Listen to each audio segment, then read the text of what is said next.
श्री स्वामी समर्थ. नमस्कार मंडळी, स्वागत आहे तुमचे माझ्या यूट्यूब चॅनलवरती. आजचा दिवस तुम्हाला खूप छान सुखाचा आनंदाचा जाऊ हीच मी स्वामींच्या चरणी प्रार्थना करते आणि आज या नवीन व्हिडिओला सुरुवात करते. येत्या 13 जानेवारीला म्हणजे उद्या मंगळवारी आलेली आहेत भोगी आणि 14 जानेवारीला आलेली आहेत मकर संक्रांत.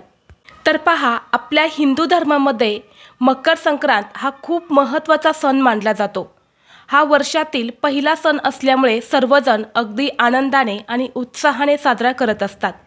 मकर संक्रांतीच्या एक दिवस अगोदर भोगी हा सण साजरा केला जातो. संक्रांतीचा सण एकूण 3 दिवसांचा असतो. त्यामध्ये पहिला दिवस म्हणजे भोगी, नंतर संक्रांत आणि तिसऱ्या दिवशी असते किंक्रांत, ज्याला आपण कर देखील म्हणत असतो. आता येत्या 13 जानेवारीला भोगी आहे आणि भोगीचा दिवस म्हटलं की या दिवशी इंद्रदेवाची आठवण काढली जाते. कारण असं म्हटलं जातं की इंद्रदेवाने आपल्या धर्तीवर उदंड पीक पिकवावं म्हणून इंद्रदेवांना प्रार्थना केली जाते की वर्षानुवर्ष बळीराजा आपल्या शेतात अशीच पीक काढत राहो आणि या पृथ्वीवरचे जेवढे माणसं आहेत किंवा प्राण्यांची भूक भागवत राहा, अशी प्रार्थनासुद्धा या भोगीच्या दिवशी केली जाते. आणि म्हणून भोगी हा सण खूप महत्त्वाचा मानला जातो. त्याचबरोबर भोगी हा आनंदाचा आणि उपभोगाचा सण म्हणून देखील ओळखला जातो. भोगी म्हणजे उपभोग घेणे, ज्याचा अर्थ जुन्या वाईट गोष्टी सोडून नवीन सकारात्मक गोष्टी स्वीकारणे असाही होतो. आणि भोगी हा दिवस आत्मशुद्धीचा, नव्या सुरुवातीचा दिवस मानला जातो, जिथे सर्व लोक भूतकाळातील वाईट गोष्टींचा त्याग करतात आणि याच दिवशी अभ्यंग स्नान सुद्धा केले जाते. आता या भोगीच्या दिवशी अनेक स्त्रिया, पुरुष जे आहे तर ते पवित्र तीर्थक्षेत्री जाऊन स्नान करत असतात. परंतु सर्वांना पवित्र तीर्थक्षेत्री जाऊन स्नान करणं शक्य होत नाही आणि म्हणून या दिवशी अनेक जण घरच्या घरीच अभ्यंग स्नान करत असतात. आणि अशा काही वस्तू आहेत ज्या खास करून या भोगीच्या दिवशी अंघोळीच्या पाण्यात टाकल्या जातात. या दिवशी आपण या वस्तू अंघोळीच्या पाण्यामध्ये टाकल्या तर आपले मागचे सर्व वाईट भोग, कर्म, पाप ही नष्ट होतात आणि एक सकारात्मक ऊर्जा ही आपल्याला प्राप्त होते. आपलं शरीर, मन, आत्मा हा शुद्ध आणि पवित्र होत असतो. यामुळे आपल्या सर्व इच्छा, मनोकामना या पूर्ण होतात. आणि म्हणून आपल्याला मंगळवारी भोगीच्या दिवशी अंघोळीच्या पाण्यामध्ये ही एक वस्तू टाकायची आहेत. ही वस्तू टाकल्याने जीवनातील सर्व वाईट भोग, शत्रू नष्ट होऊन 7 पिढ्यांचं दारिद्र्य नष्ट होईल. तुमच्या मनातील कितीही कठीणातील कठीण इच्छा ही पूर्ण होईल. तुम्हाला प्रत्येक कामात यश मिळेल आणि नवीन वर्ष हे तुम्हाला सुखाचं आणि आनंदाचं जाईल. तर अशी कोणती वस्तू आहेत जी तुम्हाला भोगीच्या दिवशी अंघोळीच्या पाण्यामध्ये टाकायची आहेत, कोणत्या वेळेत स्नान करायचं आहे, याबद्दलची संपूर्ण माहिती या व्हिडिओमध्ये मी तुमच्यासोबत शेअर करणार आहे. त्यामुळे तुम्ही हा व्हिडिओ स्किप न करता शेवटपर्यंत नक्की पहा. चॅनलवरती नवीन असाल तर सबस्क्राईब करा आणि असेच माहितीपूर्व नवनवीन व्हिडिओ पाहण्यासाठी बेल आयकॉनलाही प्रेस करा. म्हणजे जेव्हा कधी मी नवीन व्हिडिओ अपलोड करेल त्याचं नोटिफिकेशन सर्वात अगोदर तुम्हाला भेटेल आणि तुम्ही एक पण व्हिडिओ मिस करणार नाही. तर पहा, आज या व्हिडिओमध्ये मी तुम्हाला जो उपाय सांगणार आहे तर हा उपाय आपल्याला 13 जानेवारी म्हणजेच मंगळवारी भोगीच्या दिवशी करायचा आहे. घरातील अगदी लहान मुलांपासून ते मोठ्यांपर्यंत सर्वांनी ही जी वस्तू मी तुम्हाला सांगणार आहे तर ही अंघोळीच्या पाण्यामध्ये टाकायची आहेत.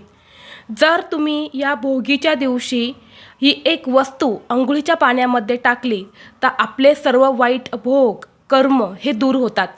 बघा, बऱ्याच वेळा आपण म्हणत असतो की मला ह्या कामामध्ये यश मिळत नाही किंवा माझ्या मागे काहीतरी 7/7 लागलेले आहेत, मी कोणत्या जन्माचे भोग भोगत आहे. तर तेच भोग, तीच 7/7, तेच दोष दूर करण्यासाठी भोगी हा दिवस खूप खास आणि महत्त्वाचा मानला जातो. या दिवशी वाईट कर्म नष्ट करण्यासाठी, आपल्यामध्ये असणारे नजरदोष, इडापिडा दूर करण्यासाठी हे स्नान जे आहे तर ते केले जाते. तसेच हा उपाय केल्याने गरिबी आणि दरिद्रता ही सुद्धा दूर होते आणि यामुळेच आपल्याला अंघोळीच्या पाण्यामध्ये ही जी वस्तू आहे तर ती भोगीच्या दिवशी टाकून स्नान करायचं आहे. जर तुमच्या आयुष्यामध्ये नेहमीच अडचणी येत असतील, एखादं महत्त्वाचं काम तुम्ही हातात घेतलं परंतु त्या कामामध्ये तुम्हाला यशच मिळत नसेल, नेहमी तुमच्या महत्त्वाच्या कामामध्ये विघ्न अडचणी येत असतील किंवा तुमच्या आयुष्यामध्ये एखादा शत्रू असेल, शत्रू बाधा असेल, शत्रूचा तुम्हाला वारंवार त्रास होत असेल, शत्रू हा तुमच्यावरती गुप्त वार करत असेल किंवा काही शत्रू आपल्या घराच्याच आजूबाजूला राहतात, समोर खूप चांगलं आणि गोड बोलतात, परंतु त्यांच्या मनात आपल्याबद्दल वाईटता असते. ते आपलं वाईट कसे होईल यासाठीच प्रयत्न करत असतात आणि जेव्हा आपल्या आयुष्यात वाईट गोष्टी घडतात तेव्हा त्यांना जास्त आनंद होतो. अशी गुपित शत्रू जे आहे तर ते सुद्धा या उपायाने नष्ट होतात. तसेच बघा, आपले काही जुनं कर्म असेल तर त्या कर्माचं भोग जे आहे तर ते आपल्याला भोगावंच लागत असतं. पण भोगीच्या दिवशी आपण या पद्धतीने स्नान केले तर ते भोग जे आहे तर ते कुठेतरी कमी होतात. तसेच हे स्नान केल्याने आपल्या सर्व आर्थिक समस्या ह्या देखील दूर होतात. माता लक्ष्मी, भगवान श्रीहरी विष्णू यांचा आशीर्वाद हा देखील आपल्याला प्राप्त होतो. आता तुम्हाला हे स्नान करण्यासाठी या भोगीच्या दिवशी सकाळी लवकर उठायचं आहे. अगदी तुम्ही ब्रह्ममुहूर्तावरती उठून हे स्नान केले तरीही चालेल. बघा, ब्रह्ममुहूर्तावरती सर्व देवी देवता स्नान करत असतात, त्यामुळे वातावरणात जी सकारात्मक लहरी असतात तर त्या खूप जास्त प्रमाणामध्ये सक्रिय असतात. आणि म्हणून बघा, जेव्हा पण ब्रह्ममुहूर्तावरती आपण एखादी गोष्ट करतो, एखादं काम करतो तर त्या कामात 100% यश मिळतं. म्हणून हे स्नान करण्यासाठी सुद्धा तुम्हाला शक्य असेल तर ब्रह्ममुहूर्तावरतीच उठून तुम्हाला स्नान करायचं आहे. जर तुम्हाला ब्रह्ममुहूर्तावरती उठणं शक्य नसेल तर जेव्हा तुम्ही भोगीच्या दिवशी स्नान करणार आहे, अंघोळ करणार आहे, तेव्हा तुम्हाला ही वस्तू अंघोळीच्या पाण्यामध्ये टाकायची आहेत. सर्वप्रथम तुम्हाला काय करायचं आहे, उठल्यानंतर अंघोळीचं पाणी काढायचं आहे. अंघोळीचं पाणी काढल्यानंतर तुम्हाला थोडेसे मूठभर पांढरे तीळ घ्यायचे आहेत. त्या तिळामध्ये तुम्हाला थोडंसं गोमूत्र टाकायचं आहे आणि हे तीळ तुम्हाला मिक्सरमध्ये बारीक त्याची पेस्ट तयार करून घ्यायची आहेत किंवा तुम्ही कुटून काढले तरीही चालेल. आणि याचं उटणं जे आहे तर ते तुम्हाला तयार करायचं आहे. जेव्हा तुम्ही तीळ बारीक करणार आहेत तेव्हा ते बारीक केल्यानंतर त्यामध्ये चिमूटभर हळदसुद्धा तुम्हाला टाकायची आहेत. हळद ही देवी लक्ष्मीला अत्यंत प्रिय आहे. हळद, गोमूत्र आणि पांढरे तीळ हे एकत्र करून त्याचं उटणं तुम्हाला बनवायचं आहे. अंघोळीचं पाणी काढल्यानंतर सर्वप्रथम ते उटणं आपल्या पूर्ण अंगाला लावून घ्यायचं आहे. आपल्या केसांना सुद्धा लावायचं आहे. यानंतर त्या अंघोळीच्या पाण्यामध्ये तुम्हाला चिमूटभर काळे तीळ टाकायचे आहेत. आता काळे तीळ का टाकायचे आहेत तर बघा, भोगी हा सण आपल्या पितरांना देखील समर्पित असतो. या दिवशी पितृतर्पण देखील केलं जातं. स्वर्गाचे दारेसुद्धा उघडतात आणि जर आपल्याला पितृदोष लागलेला असेल तर तो दूर व्हावा यासाठी चिमूटभर काळे तीळ हे तुम्हाला अंघोळीच्या पाण्यामध्ये टाकायचे आहेत. आणि यानंतर थोडंसं गंगाजल जे आहे तर ते टाकायचं आहे. गंगाजल हे तुमच्याकडे एखाद्या पवित्र नदीचं, गंगेचं पाणी असेल तर तेच टाका.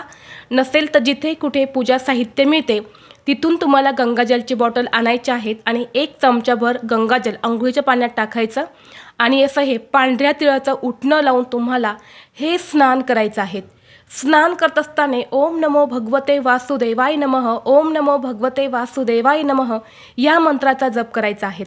आणि या दिवशी स्त्रिया, पुरुष सर्वांनी केस धुवायचे आहेत. केसांवरून तुम्हाला हे जे स्नान आहे तर हे करायचं आहे. ज्या प्रकारे दिवाळीला अभ्यंग स्नान केलं जातं त्याच पद्धतीने भोगीच्या दिवशी सुद्धा केले जाते. जेव्हा आपण असं उटणं लावून या 2 वस्तू अंघोळीच्या पाण्यात टाकून स्नान करतो तेव्हा बघा, आपले वाईट भोग, जुने कर्म, पाप हे सगळं काही नष्ट होत असतं.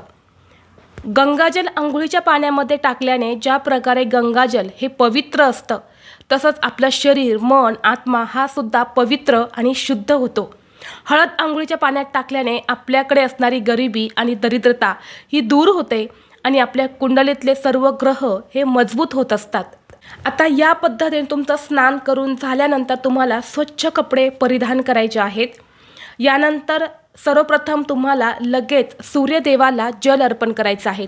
भोगी, संक्रांत आणि किंक्रांत या तिन्ही दिवशी तुम्हाला सूर्यदेवाला जल हे अर्पण करायचंच आहे. बघा, नक्की सूर्यदेवाचा आशीर्वाद हा तुम्हाला प्राप्त होईल. आता हे जल कसं अर्पण करायचं, एक कलश घ्यायचा आहे तांब्याचा किंवा स्टीलचा, त्यामध्ये शुद्ध पिण्याचं पाणी भरायचं. त्या पाण्यात थोडंसं हळद, कुंकू, अक्षता टाकायच्या आहेत. थोडेसे पांढरे तीळ टाकायचे आहेत किंवा काळे तीळ टाकायचे आहेत आणि सूर्याकडे तोंड करून तुम्हाला ओम गृणी सूर्याय नमः, ओम गृणी सूर्याय नमः या मंत्राचा जप करत तुम्हाला सूर्यदेवाला जल अर्पण करायचं आहे. आता हे जल तुम्हाला बघा सकाळी 8पर्यंत द्यायचं आहे. 8च्या अगोदर तुम्ही हे जल अर्पण जे आहे तर ते कधीही करू शकता. सकाळी सूर्य उगवला की लगेच तुम्हाला जल अर्पण करायचं आहे. ही सगळ्यात महत्त्वाची गोष्ट तुम्हाला भोगीच्या दिवशी करायचीच आहे. यामुळे सुद्धा बघा पितृदोष जो आहे तर तो दूर होत असतो. सूर्यदेवाला जल अर्पण केल्यानंतर तुम्हाला तुमचे वाईट भोग कर्म दूर करण्यासाठी, गरिबी दूर होण्यासाठी मनोभावे सूर्यदेवाला प्रार्थना करायची आहेत. बघा सूर्यदेव ही अशी देवता आहेत की ज्यांना आपण प्रत्यक्षात पाहू शकतो. जसे चंद्रदेव हे सुद्धा आपण प्रत्यक्षात पाहत असतो, त्यांच्या कोणत्याही मूर्ती ज्या आहेत तर त्या नसतात. आणि म्हणून प्रत्यक्षात आपण सूर्यदेवाचं पूजन करणार आहे, त्यांचा आशीर्वाद हा आपल्याला प्राप्त करून घ्यायचा आहे. त्याचबरोबर तुम्हाला तुमच्या देवघरामध्ये जेव्हा या दिवशी तुम्ही देवांची पूजा करणार आहे तेव्हा पूजा करताना जे काही पाणी तुम्ही देवांना स्नान घालण्यासाठी वापरणार आहे तर त्या पाण्यामध्ये सुद्धा पांढरे तीळ तुम्हाला टाकायचे आहे. भोगीच्या दिवशी मकर संक्रांतीला किंवा किंक्रांतीला तुम्हाला चुकूनही कोरडी देवपूजा करायची नाही. या प्रत्येक दिवशी तुम्हाला देवांना स्नान घालायचं आहे आणि स्नान घालताना त्यामुळे तुम्हाला पांढरे तीळ हे टाकायचेच आहे. कारण या संक्रांतीला तिळाचा वापर फक्त आपणच करायचा नसतो, तर देवांना सुद्धा तीळ जे आहे तर ते अर्पण करायचे असतात. देवांना स्नान घालताना सुद्धा त्यामध्ये तिळाचा वापर हा करायचा असतो. तर या पद्धतीने घरातील अगदी लहान मुलांपासून ते मोठ्यांपर्यंत सर्वांनी स्नान करायचं आहे. बघा असे स्नान आपण फक्त भोगीच्या दिवशीच करू शकतो. त्यामुळे बघा वर्षातून एकदाच हे स्नान केले जाते, म्हणून घरातील प्रत्येक व्यक्तीने हे स्नान करायचे आहे. तर ही अत्यंत महत्त्वाची माहिती मला तुमच्यापर्यंत शेअर करायची होती. व्हिडिओ तुम्हाला आवडला तर लाईक करा, चॅनलवरती नवीन असाल तर सबस्क्राईब करा आणि हा व्हिडिओ आपल्या मित्रपरिवारासोबत जास्तीत जास्त शेअर करा. चला तर मग भेटू असंच पुढल्या एका नवीन व्हिडिओमध्ये. तोपर्यंत सर्वांना श्री स्वामी समर्थ.